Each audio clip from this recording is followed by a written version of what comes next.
Like what's up, danger?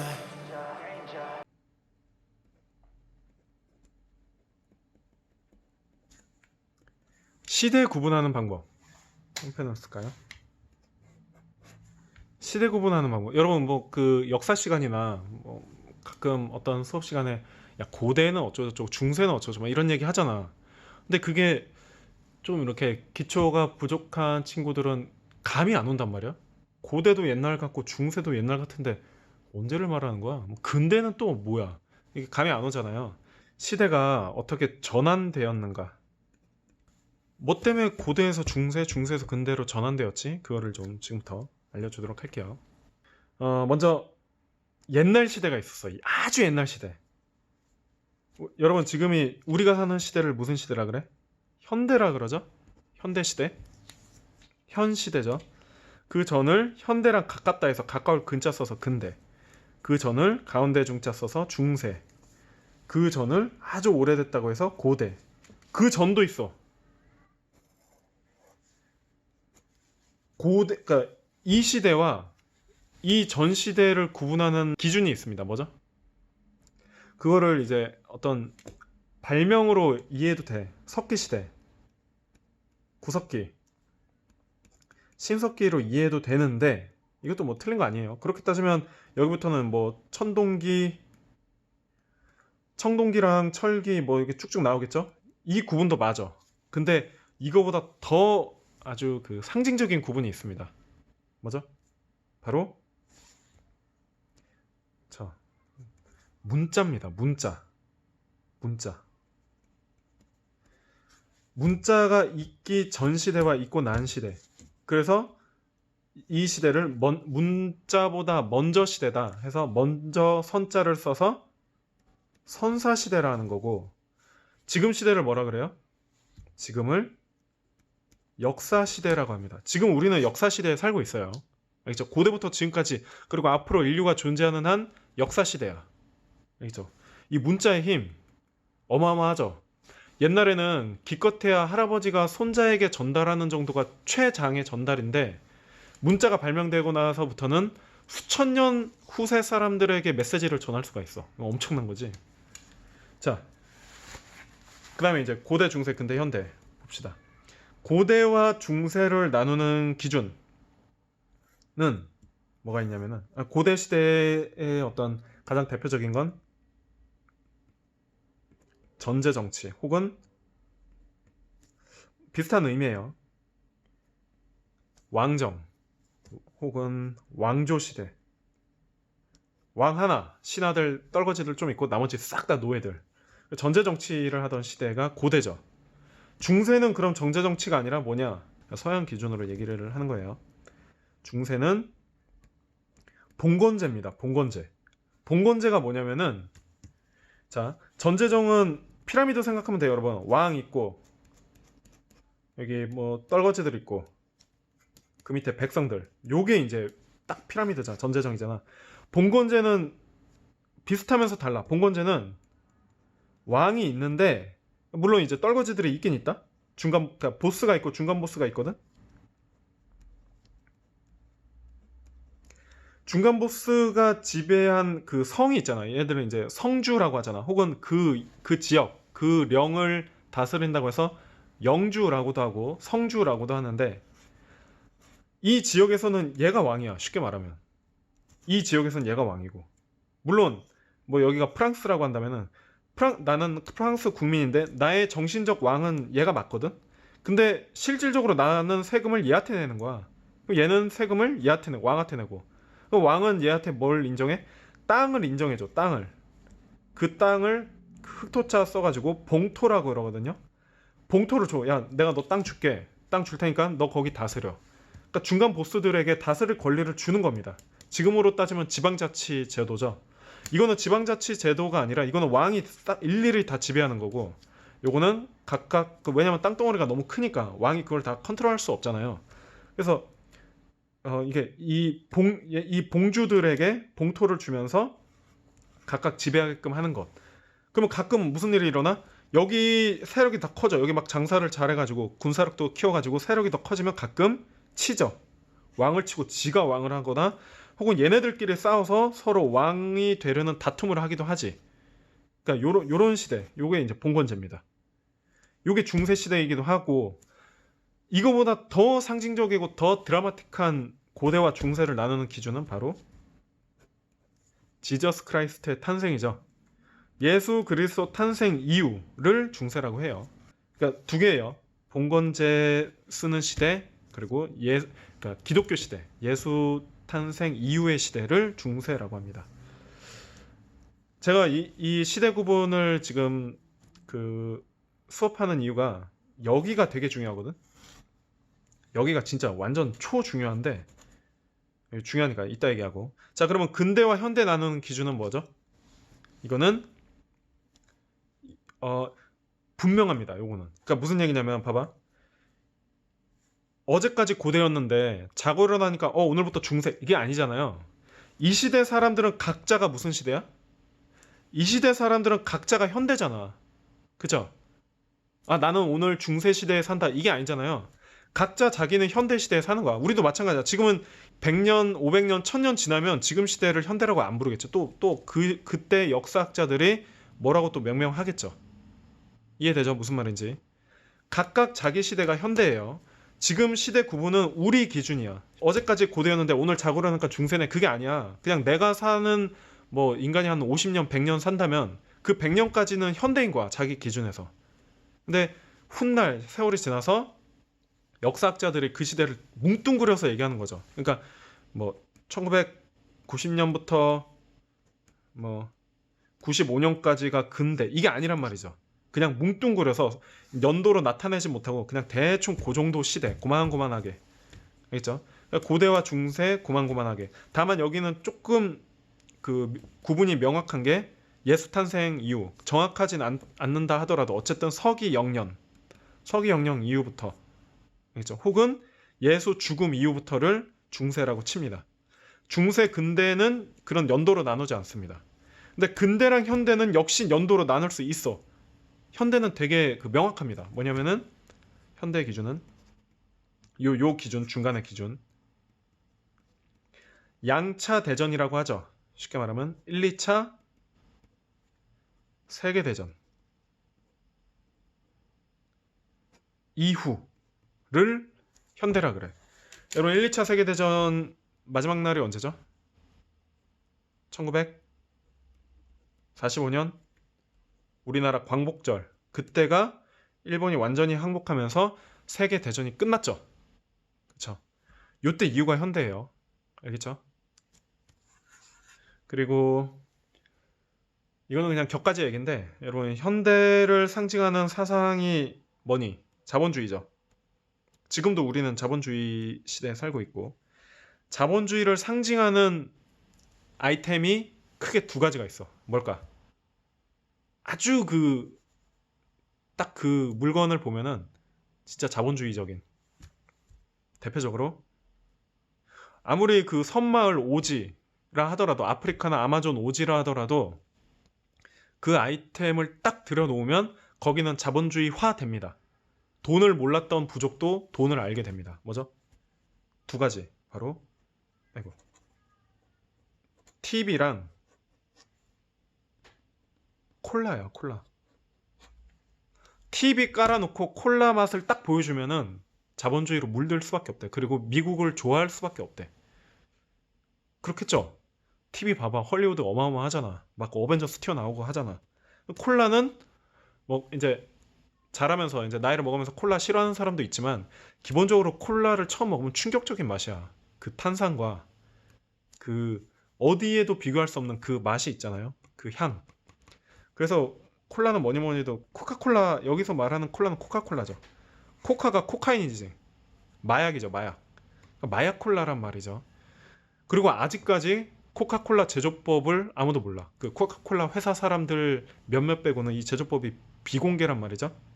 그리고 이거는 뭐 그냥 상식인데, 코카인을 넣는다는 소문이 여전히 끊이지 않고 있어. 왜냐면 콜라 이거 중독되거든. 카페인 중독되듯이. 아무튼 이거는 뭐 격가지 얘기였고, 여러분 나중에 자본주의에 대해서 토론할 때 요 TV와 콜라는 아주 중요한 키워드입니다. 자, 그렇다면 중요한 오늘 하고 싶은 제일 중요한 건 바로 요 근대 시대의 배경을 아는 건 굉장히 중요합니다. 중세와 현대 사이에 근대가 있잖아. 이 근대에는 5가지 사건이 있거든. 무려 5가지. 뭐가 있을까? 여러분이 아는 거. 각각 무슨 혁명? 제일 마지막에 터진 게 산업혁명이에요. 알겠죠? 그리고 그 전에 온갖 시민혁명, 그리고 종교개혁, 그리고 이 종교개혁이랑 르네상스랑 보통 같이 움직이거든. 근데 이제 르네상스 이따가 적고,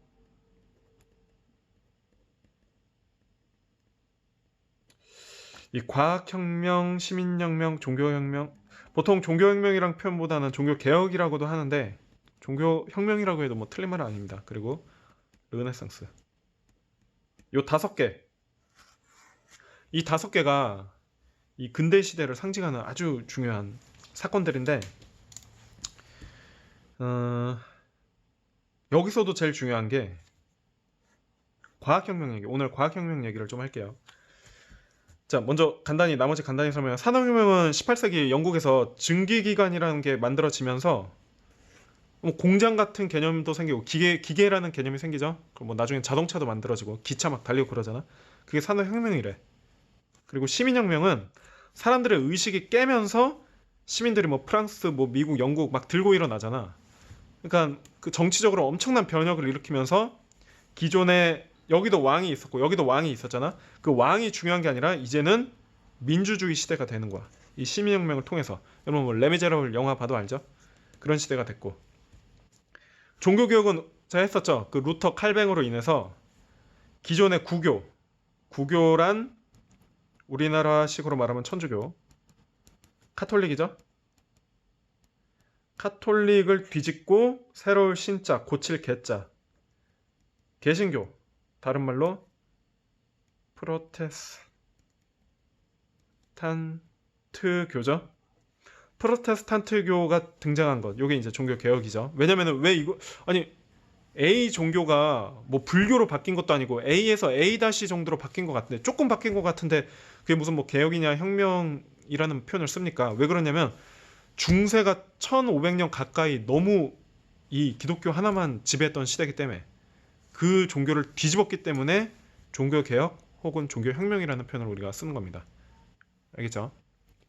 자, 그리고 르네상스는 뭐냐면은 이게 그 르가 영어로 리거든. 리플레이 하다라는 뜻인데, 그 르네상스는 다시 말해서 뭐 부활, 재생이라는 뜻인데, 한마디로 너무 그 사람들이 너무 종교에 휩쓸리고, 중세는 한마디로 누가 지배한 시대예요, 여러분? 중세는, 자 여기 써놨죠. 신중심. 중세는 신이 지배하던 시대야. 인간이 중요한 게 아니라 신이 더 중요했던 시대라고. 근데 고대 그리스 있잖아. 요 시대는 인간의 이성이 중요했던 시대잖아요.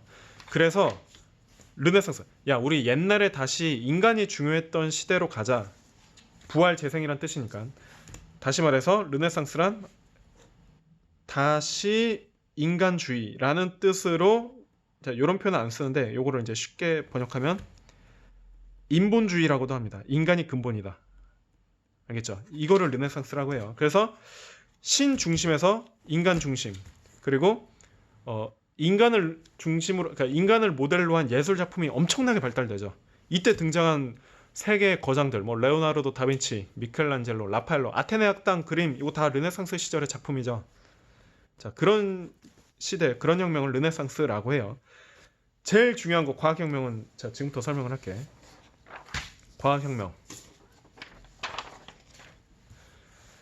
과학혁명이 뭘까요, 여러분들? 로봇 개발?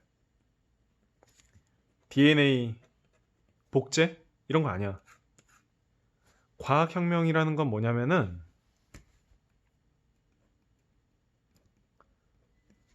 세계관의 변화를 과학혁명이라고 하는데, 그 관점의 변화, 의식 변화한 것을 과학혁명이라고 해요.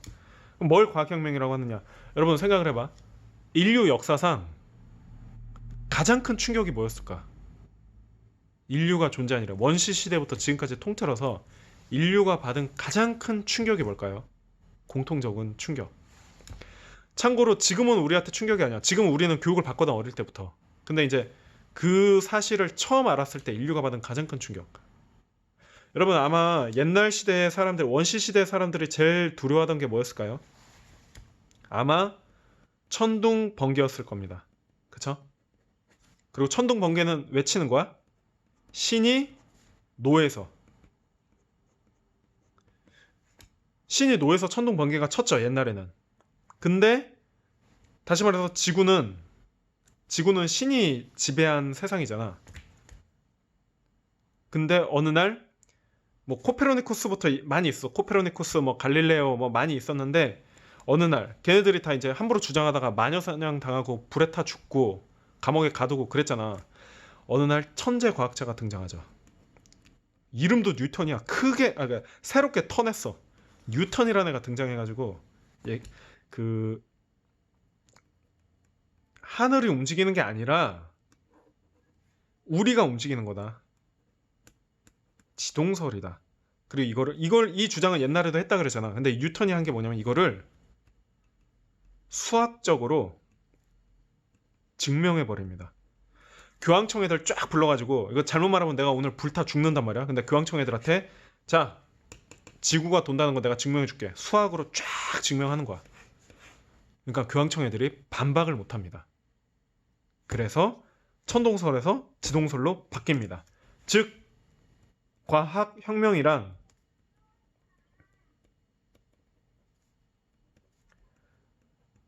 천동설에서 지동설로 바뀐 것을 과학혁명이라고 해요. 알겠죠? 이 관점의 변화, 이걸 과학혁명이라고 합니다. 무슨 뭐 로봇 만들고 그 복제인간 그런 게 과학혁명이 아니라, 왜 이게, 아니 이거 관점이 바뀐 게 왜 과학혁명이냐? 봐봐. 옛날에는 신이 노에서 번개를 쳤잖아. 근데 지금 지구를 신이 지배했었는데 지금 뉴턴이 그걸 뒤집어 버렸잖아요. 그럼 뭘로 뒤집어? 수학으로 뒤집어. 수학은 뭐예요? 인간의 이성적 능력이죠. 인간의 이성적 능력이란 말이야. 그러니까 신의 말이 맞는 게 아니라 인간의 말이 맞는 거야. 그래서 사람들이 깨닫죠. 야, 신이 아니었네. 중요한 건 뭐야? 인간의 시대가 됩니다. 다시. 알겠죠? 신 중심에서 인간의 시대가 돼요. 그래서 이거를 혁명이라고 표현한단 말이야. 그러니까 그러다 보니까 반박을 못 하다 보니까 봐봐. 지구가 있고 여기 지구가 있고 신이 우리를 보호하사, 이게 기존의 천동설이었잖아. 근데 그게 아니래. 태양이 있고 지구가 태양을 도는 수많은 별 중에 하나에 불과하고, 심지어 태양을 돌 뿐만 아니라 지구가 어떻게 돌아? 자기끼리 돌죠. 자전하죠. 자전하면서 태양을 돈다. 이게 말이 되니?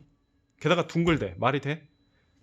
여러분 이거에 우리는 어렸을 때 지구의 사진을 보면서 자라잖아. 그러니까 우리는 신기하지 않지만 여러분 그거 알아요? 미국 사람들의 한 20-30만 명 정도가 지구가 둥글다는 걸 아직도 부정하고 있습니다. 그리고 전 세계적으로는 몇백만 되겠죠. 신기하죠? 아무튼 여러분 아마 그 누구도 여러분에게 영화든 다큐멘터리든 간에 지구 사진과 영상을 안 보여주고 동그랗다는 말을 아무도 안 했다면, 여러분 지구 동그랗다는 거 아무도 생각 못했을걸? 웬만한 사람들은. 진짜 이런 몇몇 코페르니쿠스나 갈릴레오, 뉴턴 이런 천재 같은 사람들이 깨닫는 거지, 저 같은 일반인들은 이런 거 당연히 안 믿었겠지. 자, 그러다 보니 천동설에서 지동설로 바뀌고 인간의 이성에 좀 더 힘이 실리는 거죠. 그래서 신의 권위는 사라지는 겁니다. 옛날에는 지구를 지배한 게 신이었는데, 야 뭐야, 그 지구도 별거 없네. 저 수많은 우주의 먼지 같은 별 중에 하나가 지구인 거잖아. 그러니까 신의 권위는 사라지는 거죠. 그쵸? 그렇게 해서 여러분 아까 말했듯이 종교개혁이 가능했던 거고, 그쵸? 신의 시대가 날아갔으니까 종교개혁이 가능했던 거고, 사람들의 의식이 깨이면서 시민혁명이 가능했던 거고, 그리고 뭐 각종 뭐 르네상스 뭐 등등이 가능했던 겁니다. 그래서 이 과학혁명이라는 게 중세를 날려버린, 그러니까 쉽게 말해서 뉴턴의 이 증명으로 인해서 신이 날아가 버렸습니다. 그리고 인간의 시대가 됐어요. 참고로 수학으로 어떻게 지구와 동글당글 증명해요? 나도 수학적으로 못하는데 내가 이론적으로는 조금 알아. 뭐냐면은 이거 되게 재밌다. 봐봐. 땅이 이렇게 있잖아. 공을 던져. 공을 던지면 공이 이렇게 떨어지잖아. 그죠? 그럼 땅에 부딪혀야 되잖아. 근데 만약에 땅이 이렇게 생겼잖아. 그럼 공은 여기에는 안 부딪히죠. 이 땅에는 안 부딪히고 한 칸 내려가겠지. 그럼 여기에 부딪히겠지. 근데 만약에 땅이 이렇게 계속 생겼어 봐. 그럼 공은 땅에 계속 추락을 안 하겠죠. 그럼 만약에 지구가 계속 이렇게 계단식으로 생기면 공은 어때요? 계속 안 부딪히고 돌겠죠. 이게 뭐다? 이게 달이래. 이게 뉴턴의 기본 그 어떤 의식이었어. 신기하지 않니? 이런 생각을 했다는 것 자체가. 이게 지금 보면은 뭐 애들 장난 같지만 아무 자료가 없는 상태에서 이런 생각했다는 것 자체가 뭐 천재는 뭐 역시 뉴턴 같은 애들은 그 레테의 강물을 별로 안 먹었나 봐. 저는 많이 먹었는데. 자, 이런 세계관의 변화. 그래서 여러분들 다시 오면은 알겠죠? 르네상스 과학혁명 종교개혁 이후를, 그러니까 이전을 중세라 그러고 이후를 근대라고 합니다. 그리고 각종 시민혁명, 그리고 제일 마지막에 터진 게 산업혁명. 이때는 이제 근대인데, 물론 이 당시 사람들은 자기네가 현대였죠. 그리고 이제 세계대전 이후는 또 세상이 너무 많이 바뀌었기 때문에 텔레비전이라는 게 등장했어. 통신이라는 게 등장하고 비행기가 등장하고 너무 많이 바뀌었기 때문에 지금이 현대, 이때를 현대와 가까울 근자 써서 근대. 참고로 이거를 이제 외래어로 하면은 현대를 모던이라 하잖아. 그래서 모더니즘이라고 하거든. 현대를 여기서 쓰자.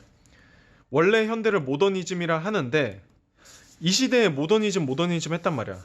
그래서 지금이 현대잖아. 그래서 이 현대가 원래 현대의 뜻이 모던이었는데 뜻이 바뀌어서 지금은 근대가 모던이에요.